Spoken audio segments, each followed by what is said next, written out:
구약 714페이지에 있습니다.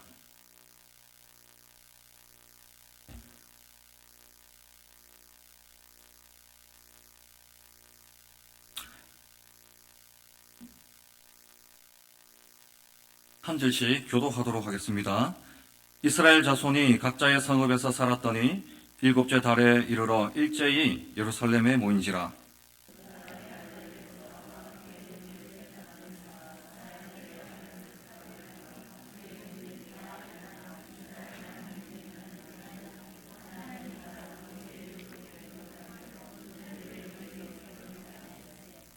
무리가 모든 나라 백성을 두려워하여 제단을 그 터에 세우고 그 위에서 아침 저녁으로 여호와께 번제를 드리며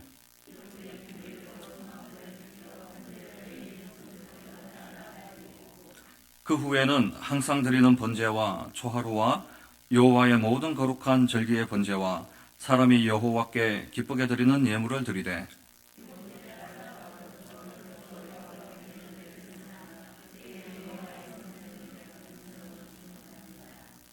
이에 석수와 목수에게 돈을 주고 또 시돈 사람과 두로 사람에게 먹을 것과 마실 것과 기름을 주고 바사 왕 고레스의 명령대로 백향목을 레바논에서 요바 해변까지 운송하게 하였더라.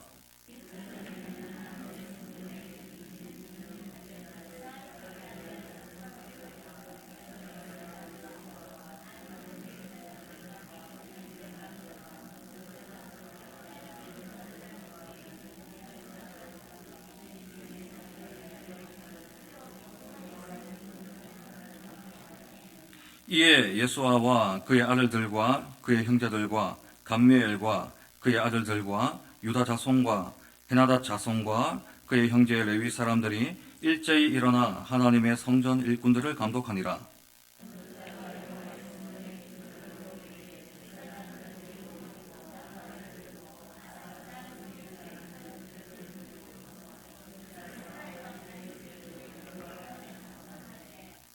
찬양으로 화답하며 여호와께 감사하여 이르되 주는 지극히 선하심으로 그의 인자하심이 이스라엘에게 영원하시도다 하니 모든 백성이 여호와의 성전 기초가 놓임을 보고 여호와를 찬송하며 큰 소리로 즐거이 부르며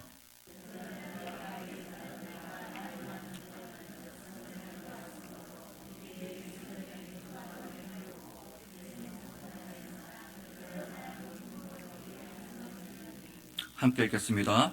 백성이 크게 외치는 소리가 멀리 들리므로 즐거이 부르는 소리와 통곡하는 소리를 백성들이 분간하지 못하였더라. 아멘.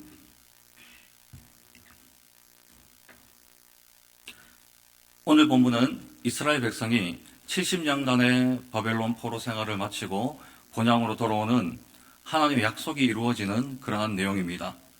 이스라엘은 바벨론의 느부갓네살 왕에 의하여서 605년과 또 597년과 586년 그리고 4차로는 582년에 총 4번에 걸쳐서 바벨론으로 포로로 끌려가게 됩니다. 특히 이 본문은 이 바벨론이 멸망한 직후에 페르시아 왕인 이 고레스 왕이 이 이스라엘 백성들, 포로된 백성들에게 신앙의 자유를 허락하고 또 본향으로 돌아가서 그들이 예배하고 하나님을 찬양했던 이 여호와의 이 성전을 재건할 수 있도록 그렇게 그 신앙을 허락해주는 그 고레스 칙령을 발표하게 됩니다. 그로 인하여서 이들은 고향에 안착하게 되고 또 오늘 본문처럼 이들이 그 고향에서 신앙이 회복하는 그런 모습을 볼 수 있습니다. 여러분, 올해 초부터 코로나19로 긴 터널을 지금 지나가고 있습니다. 작금의 시간 동안 많은 성도들이 또한 교회들이 신앙의 이 자유가 억눌려 왔죠. 또한 예전에는 겪어보지 못한 생소한 예배 가운데 있습니다. 그런 교회의 모습을 우리는 경험하고 있습니다. 이렇게 갑작스러운 변화로 우리의 믿음과 신앙에도 그 변화에 맞추어서 적응하게 되고 때로는 타협도 하게 되는 이런 일들이 종종 발생하게 됩니다. 그러므로 오늘 말씀을 통하여서 현 상황에 처한 저와 여러분들이 어떻게 신앙과 믿음이 자라날 수 있으며 지켜질 수 있으며 또한 약해진 신앙과 믿음이 어떻게 회복하고 제자리로 갈 수 있는지에 대해서 알아보기 원합니다. 그 세 가지 주제로 첫 번째는 신앙의 걸음을 어떻게 시작해야 되는지, 두 번째로는 신앙의 이 기준이 무엇인지, 그리고 마지막으로 신앙의 모양이 어떠한 방법으로 나타나는지에 대하여서 세 가지 주제로 말씀드리기 원합니다.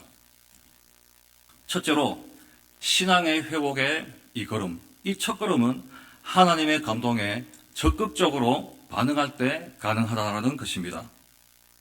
저와 여러분이 먼저 알아야 할 것은 이스라엘 백성들은 절대로 스스로 자신의 신앙을 회복할 수 없는 사람들이라는 것입니다. 이것은 이스라엘이 왜 포로가 되었는지, 바벨론의 포로가 되었는지에 대한 그 이유를 알면 정확히 알 수 있습니다. 예레미야서 16장 12절을 함께 보겠습니다. 너희가 너희 조상들보다 더욱 악을 행하였도다. 보라, 너희가 각기 악한 마음에 완악함을 따라 행하고 나에게 순종하지 아니하였으므로. 아멘. 자, 하나님은 남유다가 멸망하기 직전까지 예레미야 선지자를 통해서 이스라엘 백성들에게 말씀하셨습니다. 그러나 이스라엘 백성들은 끝까지 율법을 어기고 우상 숭배를 멈추지 않았습니다. 이런 이스라엘 백성들이 어떻게 자신의 그 신앙들을 스스로 회복할 수 있겠습니까? 그러한 상태가 아닌 거죠. 그러나 이스라엘 백성들의 신앙이 회복할 수 있는 그 첫걸음은 무엇입니까? 바로 이러한 포로된 이스라엘 백성들에게 하나님의 감동이, 성령의 감동이 임했다라는 것입니다. 즉 하나님의 은혜가 이 포로들 가운데 임하였습니다. 이 하나님의 감동은 거대 왕국 페르시아의 왕인 이 고레스 왕을 감동시켰습니다. 여호와를 그가 인정하고 그들에게 신앙의 자유를 허락하고 성전을 재건할 수 있게 할 뿐만 아니라 그들에게 물질적 지원까지 아끼지 않는 여호와의 감동을 받게 됩니다. 그러나 이와는 달리 정작 주인공이었던 이스라엘 백성들은 어떻게 됩니까? 예레미야서 52장 30절에 의하면 바벨론 포로의 총수가 4,600명 정도가 됩니다. 이것은 남자만 개수한 거죠. 그러나 70년 동안 자손이 당연히 번성했을 것입니다. 그 총수는 남녀 다 합쳐서 적게는 200명, 많게는 200만 명, 많게는 300만 명 정도가 된다라고 보고 있습니다. 그러나 하나님이 감동을 주실 때 이 감동을 받고 본향으로 돌아가서 성전을 재건하겠다라고 자원한 그러한 백성들의 수는 전장 2장을 통해 보면 42,360명 밖에 안 됩니다. 대다수의 이 포로들은 바벨론에 안주하기를 원했습니다. 그리고 소수는 성전 재건을 위한 헌금과 물질로 후원하게 됩니다. 이 귀환을 포기한 여러 가지 이유가 있겠지만 이 바벨론에서 예루살렘까지 가려고 하면 16,000km에 대한 달하는 이 무역로를 지나쳐야 됩니다. 먼 거리를 이주해야 되는 부담감이 있는 거죠. 그러나 그것이 지금처럼 안전하게 치안이 잘 되어 있는 것도 아닙니다. 아직까지 그들의 신앙을 위협하고 또 예의주시하고 있는 두려운 이방 세력들이 곳곳에 있는 것입니다. 이런 두 가지 큰 이유가 이런 것들이 큰 이유가 되었을 것입니다. 그렇다면 남은 이스라엘 백성들의 신앙은 과히 어땠느냐 우리가 봐야겠죠. 예레미야서 16장 13절입니다. 내가 너희를 이 땅에서 쫓아내어 너희와 너희 조상들이 알지 못하던 땅에 이르게 할 것이라. 너희가 거기서 주야로 다른 신들을 섬기리니 이는 내가 너희에게 은혜를 베풀지 아니함과 하셨다 하라. 그렇습니다. 이 기록되어 있는 말씀을 보자면 바벨론 포로들은 마음에 우상을 섬기고 또한 두 주인을 섬기고 또한 가증한 죄를 짓는 그들의 조상들보다 더 악한 자들이었다고 기록되어 있습니다. 즉 하나님께서 감동을 주셨습니다. 그러나 이러저러한 이유와 핑계로 행동하지 못하고 순종하지 못한 이 이스라엘 백성들의 모습은 1차 포로 귀환이 이루어졌음에도 불구하고 그 은혜에 참여하지도 못했을 뿐만 아니라 그 이방 땅 바벨론에서 신앙생활을 제대로 하지 못하고 그 신앙과 믿음이 점차 줄어들기 시작했다는 겁니다. 즉 하나님의 감동 없이 우리의 이 타락한 본성으로 우리의 믿음이 회복되고 그리고 신앙이 회복되는 것은 불가능합니다. 이 신앙의 회복은 하나님이 도와주셔야 되고 하나님의 감동이 있어야 된다는 겁니다. 그리고 하나님이 감동을 주실 때, 하나님의 은혜가 임할 때 적극적으로 순종하고 행동하는 그 사람만이 신앙의 회복의 첫걸음을 디딜 수 있는 것입니다. 이 자리에 계신 모든 성도님들이 하나님이 감동을 주실 때 믿고 또 순종하고 또 신앙의 첫걸음을, 회복의 첫걸음을 내딜 수 있기를 축복합니다. 둘째로 신앙의 회복의 기준이 있습니다. 이 신앙 회복의 기준은 바로 하나님의 말씀입니다. 오늘 본문 1절을 한번 보시겠습니다. 1절을 보시면 각각 성읍에 살던 이스라엘 백성들이 귀향한 지 7째 달이 되어서 일제히 예루살렘에 모였다라고 기록하고 있습니다. 여기서 일제히라는 말은 히브리어 원어로 한 사람같이 또 한 마음으로 라는 뜻이 있습니다. 그렇다면 이들은 어떤 것으로 한 마음이 되었을까요? 무엇 때문에 한 사람같이 행동했을까요? 다음 절 2절을 한번 보시겠습니다. 요사닥의 아들 예수와 그의 형제 제사장들과 스알디엘의 아들 스룹바벨과 그의 형제들이 다 일어나 이스라엘 하나님의 제단을 만들고 하나님의 사람 모세의 율법에 기록한 대로 번제를 그 위에서 드리려 할세. 하나님의 사람 모세의 율법에 의거하여 모였습니다. 그리고 4절을 보시면 기록된 대로 초막절을 지켜 번제를 매일 정수대로 날마다 드리고 또한 기록된 그 규례대로 스룹바벨과 대제사장 예수와의 지도하에 한마음으로 제단을 쌓기 위해 모인 것입니다.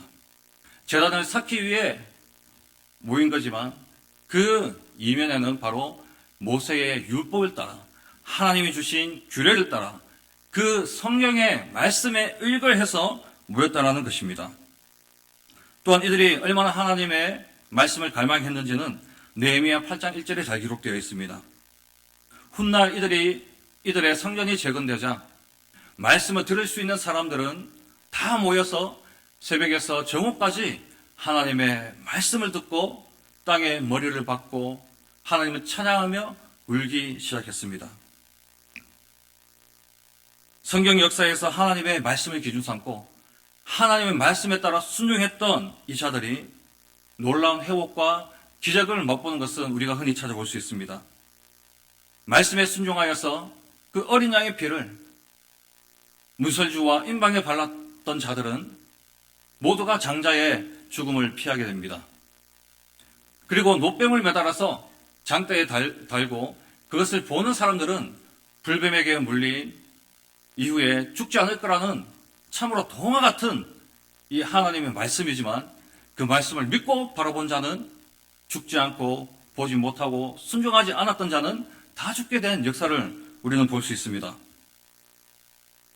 또한 히스기야는 모든 남유다 백성들이 우상에 빠졌을 때 하나님의 율법과 규례에 의거하여서 그 모든 우상들을 척결하고 철폐하고 성전을 청결히 하였습니다. 그로 인해서 그 대가로 그는 15년의 생명을 연장을 받고 당대 최고의 강국이었던 아수르의 그 사네립 왕이 예루살렘을 침공하자 하나님의 천사의 도움으로 이 히스기야 왕은 예루살렘을 지키게 됩니다. 즉 신앙의 회복의 기준은 다른 것이 아닌 바로 하나님의 말씀이 원칙이고 하나님의 말씀이 원천임을 이 성경은 우리에게 잘 가르쳐주고 있습니다. 우리 다 함께 고린도전서 15장 3절에서 4절까지 함께 읽기를 원합니다. 함께 읽습니다. 내가 받은 것을 먼저 너희에게 전하였노니 이는 성경대로 그리스도께서 우리 죄를 위하여 죽으시고 장사 지낸 바 되셨다가 성경대로 사흘 만에 다시 살아나사. 아멘. 자, 우리 주 예수 그리스도께서 십자가의 사역을 하실 때도 그냥 하신 게 아니라 성경대로 우리를 위하여 죽으시고 또 성경대로 사흘 만에 살아나셨다라고 기록되어 있습니다. 십자가 선상에서 예수님은 자신의 뜻대로 이 선장을, 이 십자가의 잔을 자기에게 잊지 않기를 원했고, 또 이 십자가의 이 잔이 너무너무 고통스러워 이 십자가의 잔을 치워달라는 그런 마음이 있었지만, 오직 자신의 뜻이 아니라 하나님의 뜻대로 하옵소서라고 하나님 말씀을 최우선의 가치로 여기셨던 모습을 우리는 볼 수 있습니다. 여러분, 우리의 신앙이 새롭게 회복된다고 할 때에 다른 것이 원천이 아닙니다. 다른 것이 기준이 아닙니다. 그것은 바로 하나님의 말씀이 되어야 되고 하나님의 말씀대로 되어야 되는 것입니다. 하나님의 말씀을 최고의 가치와 또 하나님의 말씀을 그 기준으로 두실 수 있는 복된 성도님들 되시기를 축복합니다. 끝으로 신앙의 회복의 모양입니다. 신앙의 회복의 모양은 교회의 예전과 또 그리고 아름다운 이 전통과 참된 신앙의 고백으로 나타나야 된다는 것입니다. 유대의 절기는 무교절, 칠칠절, 초막절, 그리고 자신의 죄를 회개하는 속죄일 등이 대표적이라고 할 수 있습니다. 우리 다시 본문 1절을 보시겠습니다. 이스라엘 자손이 각자의 성읍에 살았더니 일곱째 달에 이르러 일제히 예루살렘에 모였다라고 기록하고 있습니다. 이 이스라엘 백성들은 귀향 후에 7개월 동안은 자신의 지역을 찾고 보금자리를 찾고 그 거처를 정비하기에 바빴을 것입니다. 종교력으로 이 7월은 티스리월이라고 해서 새해의 시작으로 보고 있습니다. 이 유대는 민간력과 종교력이 있는데 이 종교력은 새해 첫 달이 아니라 7월 달을 새해 초하루로 보고 있다는 거죠. 그래서 이 7월부터 새롭게 시작하자라는 이러한 의미에서 본격적으로 제사를 드리고 여호와의 신앙의 모습을 회복하기 시작합니다. 그리고 3절에서 5절까지의 말씀을 보시게 되면 이들은 이 모든 제사를 그냥 드린 것이 아닙니다. 모세의 율법에 의거하여서 그 절기와 규례를 지켰던 것입니다. 그리고 아침 저녁으로 매일의 번제를 드립니다. 그리고 광야에서 하나님의 은혜를 체험했던 그 초막과 장막을 기억하면서 이 초막절을 지킵니다. 그리고 매달 초하루에 드리는 모든 절기와 번제와 예물을 여호와께 드렸습니다. 이들은 황폐한 땅입니다. 이들이 사는 곳은. 그리고 성전은 무너져 잿더미가 되어 있습니다. 그럼에도 불구하고 자원하는 심령으로 그 신앙을 회복하는데 그냥 회복하는 것이 아니라 모세의 율법에 기록된 대로 그리고 규례대로 선조들이 드렸던 그 예배의 그 전통대로 온전히 지키려 했다라는 것입니다. 이후에 기록되어 있는 성전 공사도 마찬가지입니다. 성전 이 공사는 놀랍게도 솔로몬 성전과 평행 이론을 가지고 있습니다. 오늘 본문 8절을 해석함에 있어서 학자들의 여러 의견들이 있습니다. 먼저는 기록된 대로 연대기대로 보는 그러한 입장과 그리고 다리오 왕 1세가 즉위하자 말자 2년이 지나서 다시금 성전이 공사되고 재개되는 그 사건으로 보는 입장들이 있습니다. 이 입장이 둘 다 다르지만 그게 중요한 것이 아니라 이스라엘 백성들이 다시 예루살렘에 와서 성전을 중심으로 새 시대를 시작하기 위한 이 성전 공사가 아무런 기준 없이 시작된 것이 아니라는 것입니다. 이것이 너무너무 중요한 겁니다. 성전 재건은 아주 까다롭게 진행되었습니다. 우리가 본문 말씀을 읽었듯이 솔로몬 성전을 지을 때와 똑같은 방법으로 당당한 공사에 석수와 목수 그리고 중요한 건축 자재들 모두 솔로몬 성전 때와 똑같이 진행하였다는 사실입니다. 오늘에 이렇게 성전을 짓는다라면 많은 또 야유가 있을 수도 있겠죠. 더 좋게 지을 수도 있고 예전의 성전 모습이 아닌 더 나은 성전으로 건축할 수 있는데 굳이 왜 솔로몬, 과거 역사 속에 사라진 이 솔로몬의 성전을 다시 지으면 좀 리모델링도 하고 삐까뻔쩍하게 지어도 되는데 왜 똑같이 짓느냐는 말입니다. 이 사실이 우리에게 무엇을 말해주고 있습니까? 이들이 70년 동안 포로 생활을 했던 이 바벨론은 많은 신과 제단이 있는 나라였습니다. 최하위 신들부터 중간 신 그리고 최상위 신들까지 다 합하면 이 신들의 이 제단은 대략 2200곳이 됩니다. 그러니까 신전과 제단이 있었던 그야말로 신전과 제단의 나라가 바벨론입니다. 이들이 70년 동안 있으면서 이것들을 보았을 것입니다. 화려한 신전의 모습이나 문양들 그리고 이방 종교의 관습이나 전통들과 또 그리고 그들의 삶의 이 방식 이런 것을 보고 배웠을 것입니다. 그러나 다시 성전을 재건할 때 이들은 이러한 이방인에 대한 이 관습과 종교나 또 그리고 전통들을 일절 이 성전에 들어오지 못하게 했습니다. 혼합되지 않아야하였고 섞이지 않았습니다. 그리고 이들은 언제든지 새로운 성전을 짓고 새로운 제사의 모습을 구현할 수 있습니다. 이제 우물 안에 개구리가 아니라 이제 우리가 드디어 예루살렘에 도착했으니 이 넓은 세상을 맛본 이들이 글로벌 시대의 눈높이에 맞게 이방인들도 좀 수용하고 또 돈도 좀 되고 국가의 또 자랑이 될 수 있는 아주 혁명적인 성전으로 만들고 또 계획할 수도 있습니다. 그러나 이들의 행동은 성전 역사와 그 전통과 함께했던 여호와 하나님만 신뢰하였습니다. 그래서 성전 건축은 여전히 솔로몬의 이 성전과 같이 건축하였습니다. 이 솔로몬 성전에 임재하시며 또 모든 이방인들 가운데 영광으로 다스리시는 그 여호와의 임재와 이 영광이 재건한 이 성전 중심에도 우리 하나님 다시 오시리라는, 다시 임재하시고 다스리리라는 성전 중심의 이 유대 신앙을 고백한 것입니다. 뒤에 가서는 신약에 와서 로마라는 이 나라가 예루살렘을 정복합니다. 온갖 로마의 가정한 것들로 이 성전이 더러워집니다.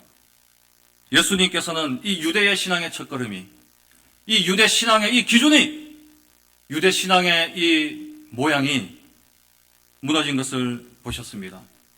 그래서 성전은 뻗어시 있는데 예수는 성전을 보고 성전이 무너졌다 라고 이야기하신 것입니다. 그래서 3일 만에 죽음에서 십자가에서 죽으시고 부활하셔서 새로운 유대의 이 신앙을 일으키시는 예수 성전을 우리 예수님께서는 건설하신 것입니다.